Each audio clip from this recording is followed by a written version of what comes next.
Alors, ce soir, on débute une série sur les alliances. J'en avais déjà parlé, mais j'ai l'impression à chaque fois, il y a comme des nouvelles choses que je découvre, puis il y en a qui étaient pas là quand j'avais amené le sujet. Alors, la première chose, c'est la compréhension des alliances a un impact sur notre lecture biblique. Le sujet est beaucoup plus important qu'il n'en paraît. Lorsqu'on lit la Bible d'un couvert à l'autre, on constate que le Seigneur établit des alliances de façon répétée. Avec Adam, avec Noé, puis avec Abraham, ensuite avec le peuple sorti d'Égypte, plus tard avec David. Et finalement, il y a Jésus dont le sang est celui de la nouvelle alliance. La question des alliances, c'est donc la grille d'interprétation de toute la Bible. Comment comprendre que le Seigneur demande à Josué d'entraîner le peuple dans des guerres? Est-ce que ça signifie que nous, on doit partir en guerre aussi? Hein? Nombre de pasteurs diront, ben moi, je prêche pas ce texte-là parce que je sais pas quoi faire avec ça. Ou c'est pour l'ancienne alliance, puis il y a rien à retirer. Alors que Josué, ça c'est Hébreux 4 qui nous dit cela. Puis l'Épître aux Hébreux, développe le sujet des alliances.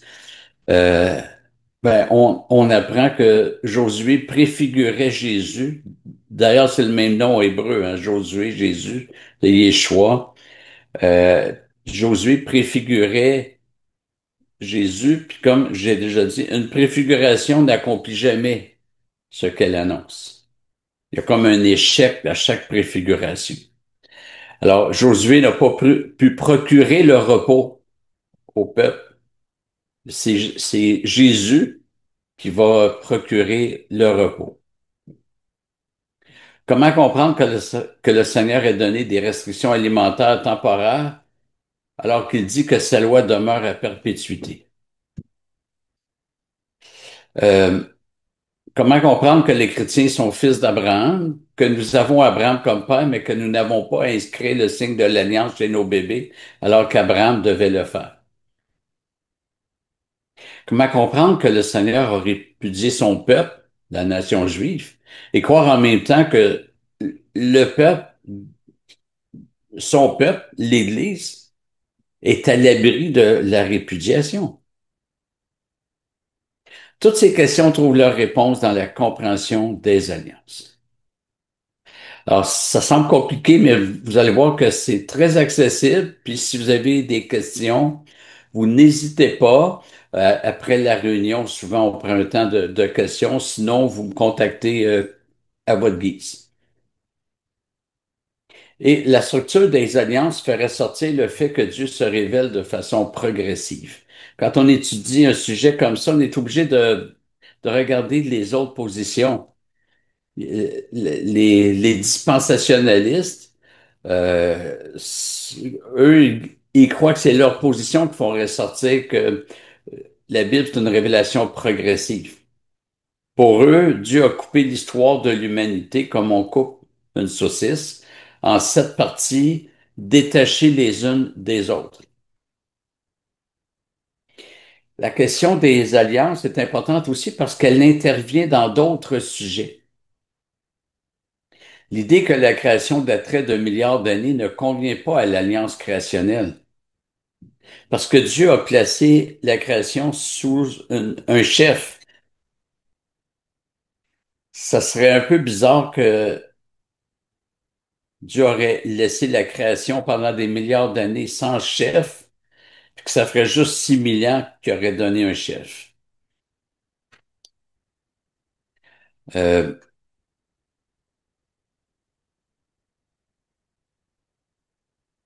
la théorie de l'évolution pose un problème parce que en vertu de l'alliance, c'est Adam qui est la tête de l'alliance créationnelle. Alors, s'il y a eu des humains avant, ben, ça pose un problème. Une autre doctrine, c'est l'assurance du salut. Si la nouvelle alliance n'offre pas la certitude de notre salut, elle n'est pas mieux que l'ancienne alliance. Elle n'est pas meilleure que l'ancienne alliance. La question du parler en langue est aussi rattachée à la question des alliances. Parce que Dieu a fait alliance avec Israël. Alors, dans 1 Corinthiens 14, 21, d'abord, on sait que 1 Corinthiens 12 à 14, Paul enseigne sur les dons miraculeux. Et en 1 Corinthiens 14, 21, Paul cite le prophète Ésaïe. Alors, Paul dit, c'est par des langues étrangères que je parlerai à ce peuple. Évidemment, quand il est question de ce peuple, ben, il cite Ésaïe, c'est la nation juive. Ésaïe parlait pas du peuple maya, là. Dieu annonce qu'il va parler à ce peuple, donc la nation juive, par des langues étrangères. Donc, puisque l'alliance faite avec Israël est terminée, c'est ce que l'Épître aux Hébreux dit, ce qui est ancien est sur le point de disparaître au chapitre 8. Ben, Israël n'est plus en alliance, donc le don des langues n'a plus sa raison d'être.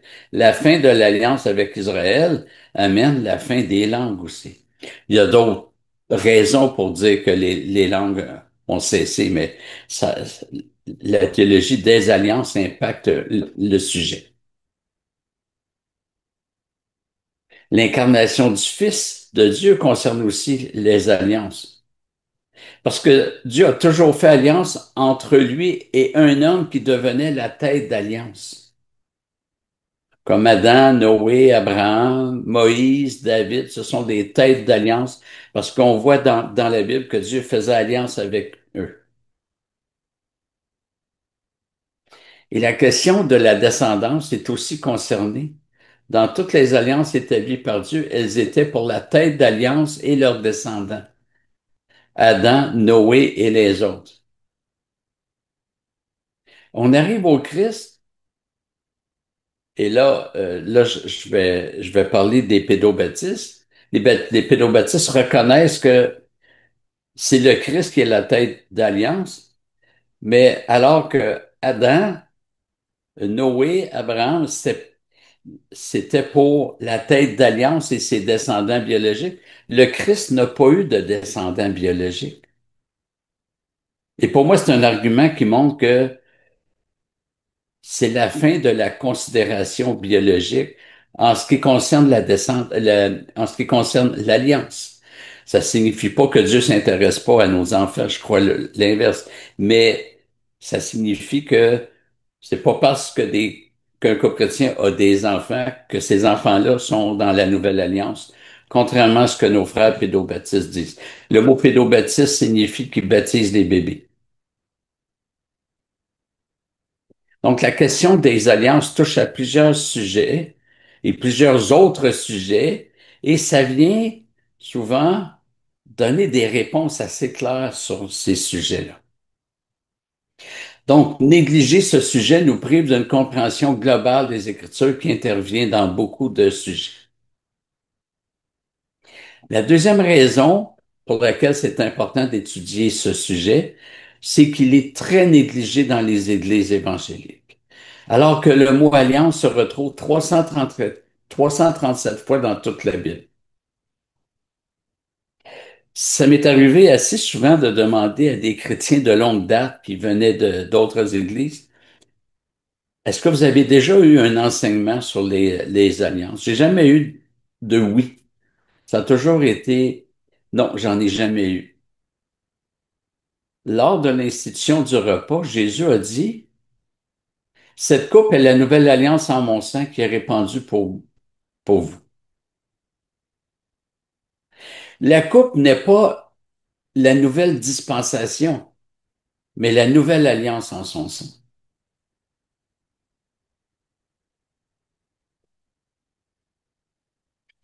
Et ça amène comme conséquence de pas comprendre, ne pas avoir une compréhension du concept d'alliance. Ça amène nombre de chrétiens et d'Église à se désintéresser de l'Ancien Testament. Disant, c'est pas pour nous, ça c'est pour Israël. Alors que c'est faux. À Drummondville, je n'aimerais pas l'Église.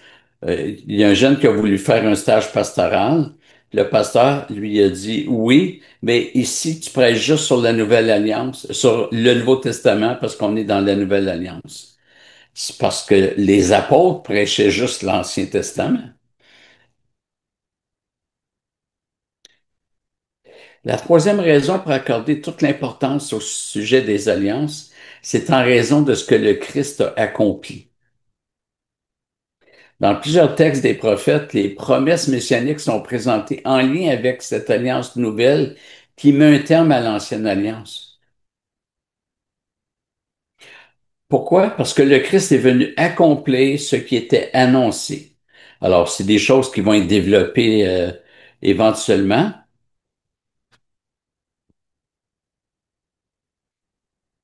mais donc pour l'instant, sachant que le Christ est venu accomplir ce que les alliances passées promettaient. Luc, dans, excusez-moi, j'ai un petit problème. Voilà. Dans l'évangile de Luc, c'est marqué ainsi fait, donc on est dans l'annonciation du Messie. Ainsi fait-il miséricorde à nos pères et se souvient-il de sa sainte alliance. Puis là, il y a une petite technicalité, c'est que parfois la Bible parle de l'ancienne alliance, comme quoi il y en a juste une. Parfois, la Bible parle des alliances passées. Paul dans Éphésiens dit, euh, il parle des alliances de la promesse. Et parfois, l'ancienne et la nouvelle est vue comme une seule alliance. En fait, c'est pas tant le vocabulaire qui doit nous heurter comme la compréhension. Moi, je veux bien qu'on parle d'une seule alliance, sauf faut reconnaître qu'il y a une porte, il y a une phase préparatoire qui était rempli d'ombres, de préfiguration. Par exemple, le temple, c'est l'Église, le territoire d'Israël, c'est le royaume final. Il y a plein de préfigurations. Les sacrifices d'animaux, c'est une préfiguration du sacrifice du Christ. Donc, si on parle d'une seule alliance, il faut parler d'une phase d'ombre, une phase préparatoire et d'une phase d'accomplissement, ce qu'on appelle la nouvelle alliance. Donc, tout ce que le Christ est venu faire sur terre visait à accomplir ce que les alliances promettaient. Alors, j'ai mentionné Éphésiens, mais voici le verset. Vous, donc, vous les païens, étiez en ce temps-là sans Christ, privés du droit de cité en Israël, étrangers aux alliances de la promesse, sans espérance et sans Dieu dans le monde. Alors, on voit qu'il y a plusieurs alliances, et là, il pense à Adam, Noé, Abraham, Moïse et David. Mais il y a une seule promesse. Toutes les alliances pointent vers une seule promesse qui est Jésus-Christ. Donc, il faut comprendre c'est quoi les alliances pour savoir ce que le Christ est venu accomplir. Parce que contrairement à ce que certains pensent, il n'est pas venu juste accomplir notre salut. Il est venu accomplir beaucoup plus que le salut. La quatrième raison qui montre l'importance du sujet, c'est en raison de l'unité en Dieu. Le Seigneur n'a pas deux, trois ni quatre plans qui échouent parce que la pensée dispensationaliste classique, c'est que chaque dispensation termine par un échec, même l'Église. Alors Dieu n'a pas deux, trois, quatre plans, mais un seul.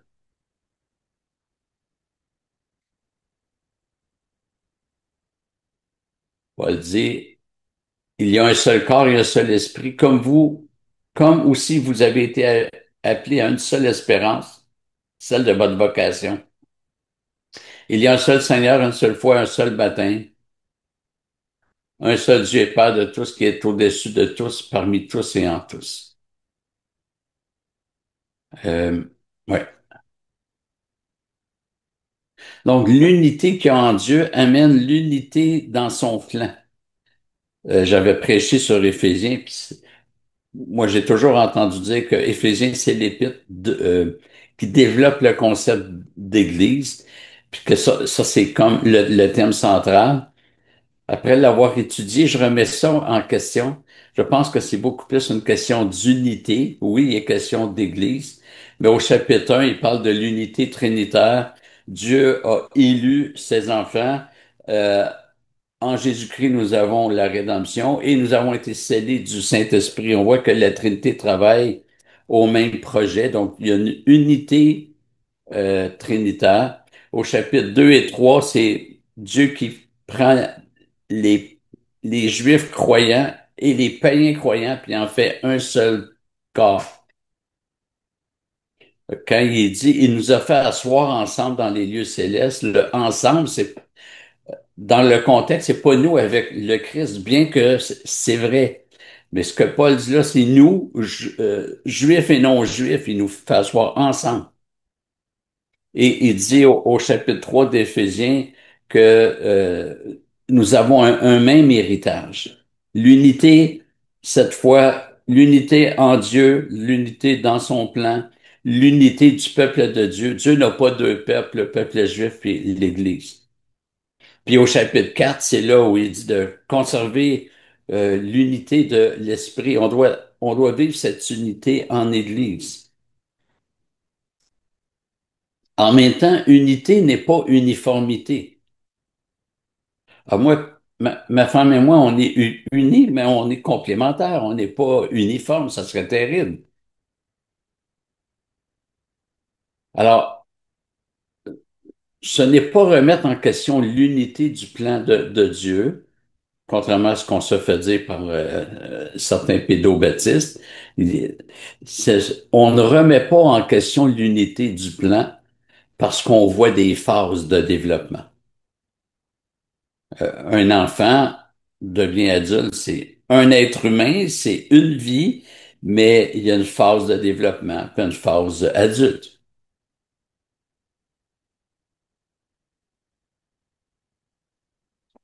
Alors, en ce qui concerne le concept d'alliance, c'est la même chose. On peut pas uniformiser sous prétexte de préserver l'unité, c'est pas nécessaire.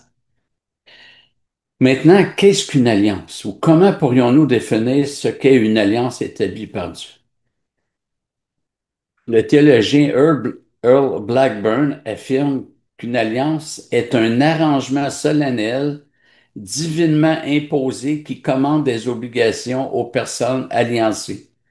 C'est ainsi que s'opère le salut dans l'histoire.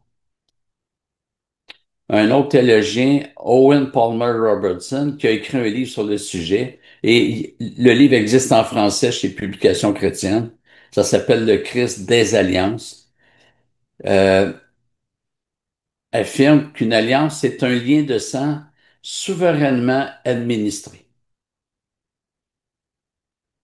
Alors, je vais m'arrêter plus à la question, à la réponse d'Owen Palmer Robertson. Euh, Elle est plus complète, même si ce que Earl Blackburn a dit, c'est quand même vrai. Mais l'idée d'un arrangement solennel, je trouve que ça porte à confusion parce que souvent on parle d'arrangement comme on s'est arrangé ensemble, alors que c'est Dieu qui a tout arrangé. Alors on pourrait dire en tout cas, en ce qui me concerne, c'est un document là. Je parle pas en mode papier là, mais dans lequel Dieu établit les rapports avec l'homme. La définition de Robertson, un lien de sang souverainement administré, je trouve qu'elle est intéressante parce qu'elle fait ressortir des choses très importantes. Un lien. Ben, l'alliance est un lien, c'est-à-dire que pour qu'il y ait alliance, ça prend au moins deux personnes ou deux parties. Hein. Présentement, probablement que l'on souhaite qu'il y ait une alliance entre le Canada et les États-Unis. Ça prend au moins deux parties pour faire une alliance, mais ça pourrait être plus à la limite. Mais dans le cas ici, l'alliance que Dieu établit, c'est d'abord un lien. Euh, le mariage est une alliance, le mariage est un lien. Euh, Une alliance oblige aussi les deux parties. Et les rapports entre les deux sont définis. Aucune des deux parties ne peut se défiler aux injonctions de l'alliance. C'est un lien engagé. Et Dieu s'est engagé dans l'alliance. Et dans la Bible, il arrive qu'un lien soit accompagné d'un signe permanent. L'arc-en-ciel pour l'alliance avec Noé, la circoncision pour l'alliance avec Abraham, les sabbats pour l'alliance mosaïque. Alors, ça rappelait l'alliance. Et sans rappeler, servait pas juste à dire, ah oui, il y a une alliance, mais se rappeler de son engagement dans l'alliance, mais aussi des engagements de Dieu qui forment, qui forment ses promesses. Et vous remarquerez que c'est des signes durables. Ben, l'arc-en-ciel, c'était pas durable, mais c'est répété. Mais la circoncision, les sabbats, c'était répété aussi. Alors, c'est par des signes qui ne s'effacent pas que l'alliance était soulignée. Donc, Dieu établit son alliance, c'est-à-dire qu'il établit les rapports entre lui et les hommes, ou entre lui et un groupe d'hommes. Il l'a fait avec Israël, donc en Adam, il l'a fait avec l'humanité, il l'a fait avec Israël, donc c'était pas toute l'humanité. Euh, Lundi dernier, de cette semaine, avant hier, je lisais le propos de quelqu'un sur Facebook. Cette personne affirmait qu'Adam et Ève n'étaient pas les seuls humains sur la Terre. Dieu en a créé d'autres avant. Il déduisait cela du fait que Caïn a trouvé une épouse, du fait que des personnes auraient pu être tentées de tuer Caïn pour avoir tué son frère. Et il ajoutait qu'Adam et Ève étaient deux personnes parmi d'autres que Dieu avait aussi créées, mais qu'Adam et Ève ont été choisis par Dieu pour faire alliance. Donc, Adam et Ève ne sont pas les premiers parents biologiques d'après cette pensée-là. Et l'Église catholique a cette pensée-là. Et pour ma part, il s'agit d'un dérapage qui repose sur une tentative d'expliquer quelque chose.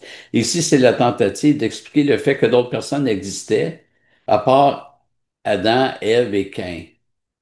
Alors, j'ai gentiment répondu que Genèse 5.4 nous informe qu'Adam a eu des fils et des filles, et que l'épouse de Caïn pouvait très bien être sa sœur ou sa nièce, fille de Seth. Et à l'époque, les hommes pouvaient marier leur sœur. Abraham avait marié sa demi-sœur Sarah. Pour tenter d'expliquer la présence d'autres personnes, cet homme de Facebook a affirmé que Dieu a fait alliance avec Adam et Ève, mais pas avec les autres humains qui leur auraient été contemporains. Mais ça pose un problème sérieux parce que Paul dit que tous les hommes sont en Adam. Tous les hommes ont des rapports obligés avec Dieu, et ce que nous verrons une autre fois en étudiant l'alliance adamique. Alors, on va s'arrêter ici. Merci de votre attention.